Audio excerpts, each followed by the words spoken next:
শনিবার গভীর রাতে গোলাঘাটি বিধানসভার অন্তর্গত কাঞ্চনমালা এসবি স্কুল সংলগ্ন জলের পাম্প হাউসে চোরের দল হানা দিয়ে পাম্প হাউসের ভেতরে বিভিন্ন গুরুত্বপূর্ণ যন্ত্রাংশ চুরি করে নিয়ে যায়। এই সংবাদ আজ জানান কাঞ্চনমালা এলাকার স্থানীয়রা।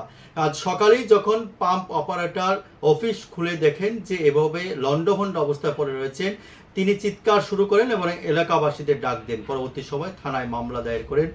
থানা বাবুরা কিন্তু মামলা নিয়ে ঘটনা তদন্ত শুরু করেছেন। দেখুন কি বলছেন আজকের এই ঘটনা সম্পর্কে।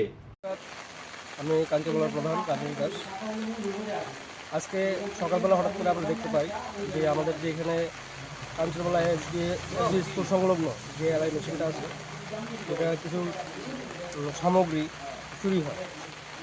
আমরা দেখতে পাই এখানে মোটামুটি 50-60 হাজার টাকার মতো জিনিস চুরি হয়ে যায়। তখন আমরা থানাতে খবর দিই, আমতলী থানাতে। খবর দেওয়ার পর তারা এসেছে, আমতলী থানার ওসিরা এসেছে, সব দেখে গেছে। আমরা ওখানে একটা জিডি এন্ট্রি অবশ্যই আমরা করব। আর যারাই কাজটা করেছে সমাজের চোখে তারা দোষী, আর তাদেরকে আমরা উচিত শিক্ষা যেমন পায় আমরা থানার কাছে বা আমরা সবার কাছে যে ওদেরকে ধরার জন্য বা ওদেরকে যে কোনোভাবে থানার কাছে আমরা একটা আবেদন রাখবো, ওনাদেরকে উপযুক্ত শাস্তি জীবন প্রদান করা হয়। মানে কি জিনিস এখান থেকে চুরি এখানে হয়েছে? দুটি, একটা ছোটো মেশিন আর একটা বড় মেশিন ছিল, ওটা নিয়ে যায়। আর তার ছিল খুব দামি তার, প্রায় 50 মিটারের মতো তার দামি তার ছিল, ওটাও নিয়ে যায়।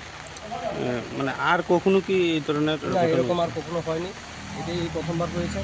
যারা এই কাজটা করেছে খুব সাহসিকতার সহিত, একটু সাহসিকতা একটু বেশি মনে হয়, একদম এক্সপার্ট চুর তাদের বলা হয়, ওরা এই কাজটি করছে আমার মনে হয়। এখানে দেখলাম মানে নেশার কিছু সামগ্রী আমরা দেখতে পেয়েছি এখানে কিছু নেশা সামগ্রীও পড়ে আছে।